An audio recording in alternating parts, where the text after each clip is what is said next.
दोस्तों नमस्कार, कैसे हैं आप। आज मैं आपसे बात करूंगा आयुर्वेद क्या है, आयुर्वेद किसे कहते हैं। बहुत सालों पहले हमारे नाना जी, मतलब मान लो 10-12 साल पहले की बात है, हमारे नाना जी हमसे कहा करते थे कि ये चूरन लो और खाओ, आपका पेट साफ़ हो जाएगा। तो हमें खाने में भी टेस्ट लगता था। हम बच्चे थे तो हमें तो थोड़ा खट्टा मीठा और अच्छा लगता था, तो बार बार मांगते थे, खाते थे। उससे क्या है, हम खेल में भी लगे रहते थे दिन भर, काफ़ी भूख भी लगती थी, तो हमने ध्यान नहीं दिया खेलने कूदने में। तो वो जो चूरन बनाया करते थे अपने पास रखते थे, और बहुत अच्छे वैद्य भी थे, उनको नाड़ी ज्ञान बहुत अच्छा था। नब्ज देख करके बता देते थे कि क्या रोग है, किस जड़ी बूटी से ठीक होगा, बहुत जल्दी ठीक कर देते थे। और कुछ नुस्खे हमने उनसे भी थोड़े सीखे, और बहुत सारे नुस्खे थे उनके पास, लेकिन हम पूर्ण रूप से सारे नुस्खे नहीं सीख पाए। उससे पहले ही वह चल बसे। परंपरा है, सबको जाना है, अगर कोई आया है तो सबको जाना है।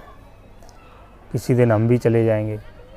क्यों ना हम वीडियो के माध्यम से जो नुस्खे हम अपना रहे हैं वह लोगों तक पहुँचें और लोग स्वतः अपने आप को ठीक कर सकें। आयुर्वेद मत अनुसार हमारा शरीर 3 मुख्य धातुओं से बना हुआ है, जिसे हम आसान भाषा में वात पित्त कफ कहते हैं।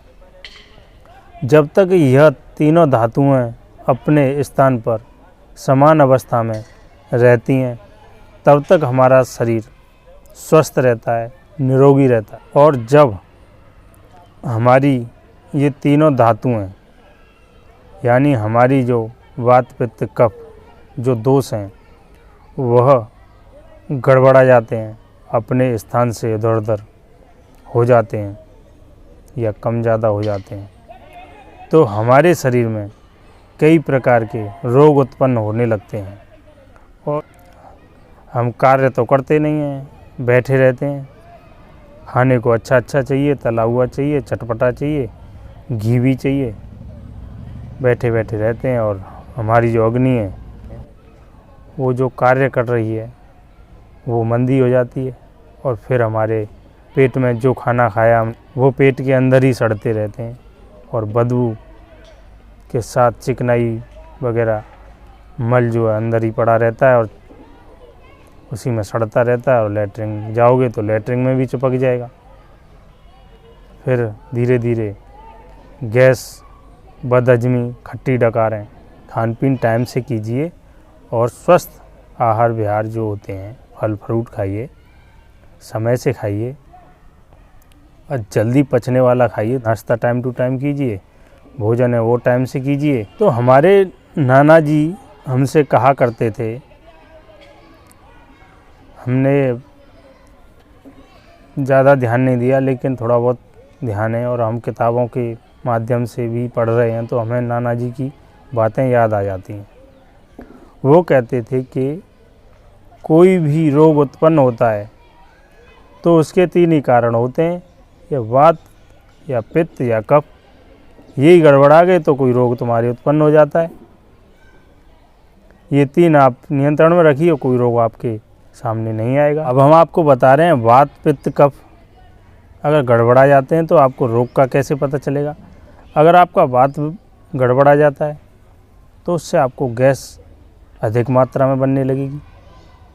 वात दोष होने का मेन कारण है अधिक मात्रा में बेसन खाना, या बेसन से जो चीज़ें बनी हुई हैं बाजारू, उनको खाना, महीन आटा खाना, या मैदा हो गया, अधिक दालें खाना, मीट जो लोग ज़्यादा खाते हैं, मांस खाते हैं, अधिक मात्रा में मांस खाना, और जो हमारे शरीर के विरुद्ध जो खाना है वह ज़्यादा खाना, तेज़ मसाले खाना, ये सारी चीज़ें हमारे वात दोष को उत्पन्न करती हैं। हमें हमेशा ये चीज़ें खाने से बचना चाहिए। मेन कारण ये भी हैं, आलसी जीवन, सूर्य स्नान, व्यायाम की कमी के कारण भी हमारी पाचन क्रिया जो है कमज़ोर पड़ जाती है। कारण है वात दोष को उत्पन्न करने के। अब वात दोष उत्पन्न हो गया तो होगा क्या? गैस बनेगी, गंदी गैस बनेगी।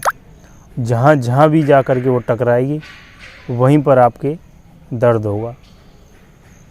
इसी को वायु का दर्द कहते हैं। तो वात दोष तो हो गया, अब ठीक कैसे करें इसको, इस पर थोड़ा विचार कर लेते हैं। जिन लोगों को वात दोष हो गया है उनको मार्केट से त्रिफला चूर्ण लेके आना है। किसी भी कंपनी का आप ले सकते हैं, नहीं तो आप 3 चीज़ें ले लीजिए। त्रिफला में 3 चीज़ें होती हैं, हर्र, भेड़ा, आंवला। 50-50 ग्राम तीनों लेकर के सुखा के अच्छी तरह कूट के आप रख लीजिए। 1 चम्मच सुबह आप गला दीजिए 1 गिलास पानी में, उसको शाम को छान कर गर्म करके हल्का नमक डाल के पी जाइए। ऐसे शाम को गला हुआ आप सुबह उसको गर्म करके पी जाइए। 15 दिन में आप देखिए आपका वात दोष एकदम छूमंतर हो जाएगा। आपको किसी प्रकार की कोई परेशानी नहीं रहेगी। और थोड़ा सा टहलें और जो आप खाना खाते हैं उसको थोड़ा सा चबा चबा करके खाएं, थोड़ा रसीला खाएं। इसी से आपका वात दोष ख़त्म हो जाएगा। तो कल फिर किसी नए टॉपिक पर या किसी नई औषधि के साथ आपसे प्रस्तुत होंगे। अगर आपको हमारी वीडियो अच्छी लगी तो हमारे चैनल को सब्सक्राइब भी कर दें, ताकि हमारी जो नई वीडियो आए उसका नोटिफिकेशन आप तक जल्दी से जल्दी पहुंच जाए और आप उसका फ़ायदा उठा सकें। तो मेरी वीडियो को देखने के लिए धन्यवाद।